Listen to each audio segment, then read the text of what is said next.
April 2012. My name is Tiffany Crosara, and each month I do a little tarot reading to show the general energies for the month ahead and the best way to work with them. So last month we had quite a lot of energy around sharing and polarity and the ups and downs of March. And we have a very continued theme in April. April begins with the Strength card in the first week here. And along with this card we have the Friendliness card, which also is the Two of Cups. And then we have the Page of Swords. So we'll put him over here. What this shows is that we have to have the strength in ourselves to actually be able to trust another person as well as our own ideas. We are needing to stay true to ourselves, yet we are also needing to collaborate and share and show love. That might sound a bit hard. How do we honour ourselves and how do we honour other people? How do we stay true to ourselves? All those issues of compromise and balance are coming up, particularly with Aries being the focus of this month, with the Sun in Aries and a lot of other things going on in Aries. But we also have the full moon in Libra on the 6th, which is the opposite sign of Aries and is about how we maintain balance with ourselves and others, and how we take others into consideration.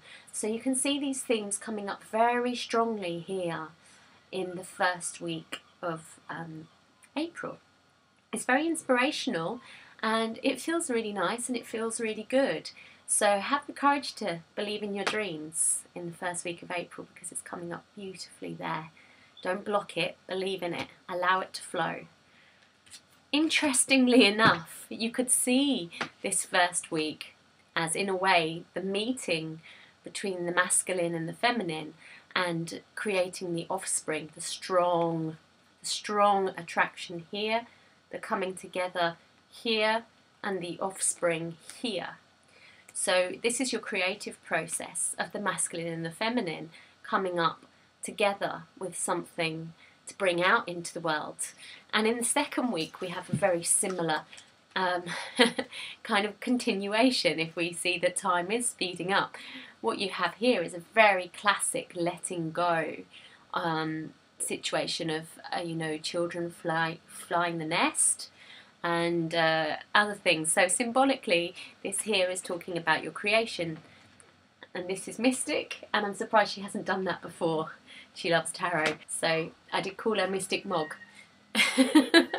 Okay, so basically the Queen of Pentacles has come up here as showing that we are nurturing that idea that we came up with our other half, but we also have to let it go. We can't hold on to it. We have to send it out into the world if it's going to do its job, okay? And you have that there again with the Fool here showing a need to let go and trust that it's got to go out there and grow through its own experiences, whatever they may be, which is very similar to how we ended last week, the Page of Swords and now the Fool. These are all very new, young, fresh energies of ideas and creativity. So you've also got to have the strength, remember, to actually trust and believe and also let go. Create them and let go of them. Send them out there as ripples into the universe. We have quite a lot of pentacles this month. It's quite interesting that the next week we start actually with the Father. So we had the Mother in the Queen of Pentacles there in the second week, and here in the third week we have the King of Pentacles. Okay, so we are getting this polarity of the masculine and the feminine coming all the way through. Now you've got the Master figure here as well, which is an extra major arcana in the Osho Zen, showing that you are no longer repeating the same mistake. You're actually becoming enlightened. And then we have the Four of Cups. We had the Two of Cups in the first week. We had the Eight of Cups with letting go in the second week. And now we have in the middle of that the Four of Cups. So there's a lot here to do with emotional balance going on, checking that we're getting it right. And so, you know, there's a lot of careful thoughts, plannings, nurturings going on, and being very, very conscious of how we're feeling and how we're applying that out into the world in a practical sense as well.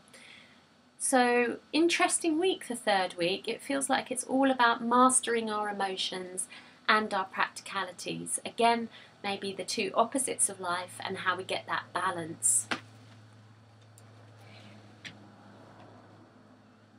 So in the fourth week, we have quite a strong alignment between Mercury in Aries squaring Pluto in Capricorn, which could show quite a lot of anger in the world, politics, that type of, you know, world government issues. And we have that as a different energy really, and it's coming in the fourth week. We can really see that energy with all this fire here with the wands. So you have the Three of Wands here. Again, you can see this as you've let your ideas go out into the world and you're waiting for something to come back. And we do have that lovely guidance card there. Again, Pentacles, 3, meaning growth as well, which is showing that guidance will come to you if you allow it. But it seems like we might be getting a little bit heavy with the Ten of Wands, and this could be this Mercury, Aries, Capricorn, Pluto square off on the 25th. So there's something here about people pressing their point too much, getting in the way, being self-destructive, all of those things that we've worked for over the last 2 months to do with balance, sharing, cooperation and relationship.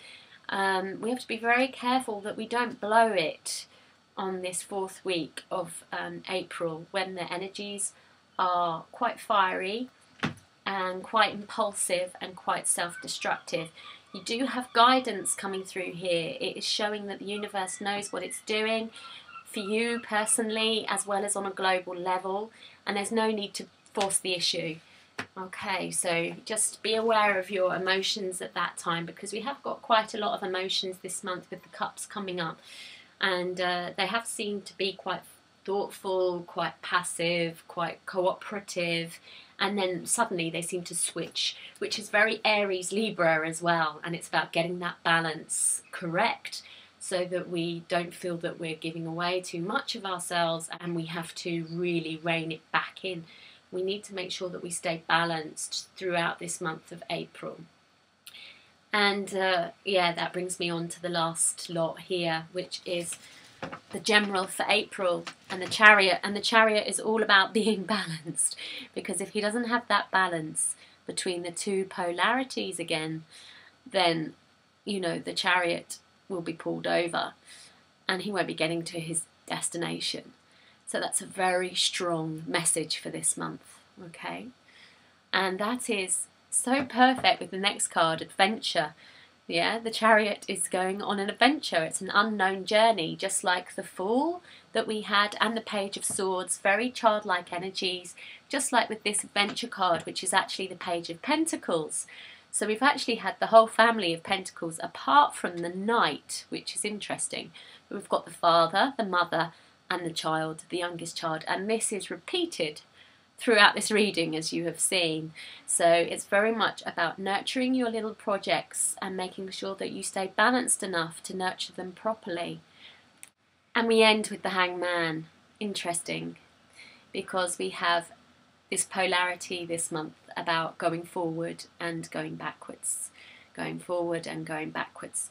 Really, we are needing to contemplate quite a lot in April to see what we might be hung up upon, and to see what we might need to let go of, like we were seeing here, letting go, in order to actually go forward. It's almost as if this Chariot here has come to a railway crossing here, and it's waiting for the gates to go up, you know, but actually maybe something's gone wrong in the technological department and the gates stay down until we've worked out exactly what that is. Okay, so yeah, have a interesting April, and I will see you in May.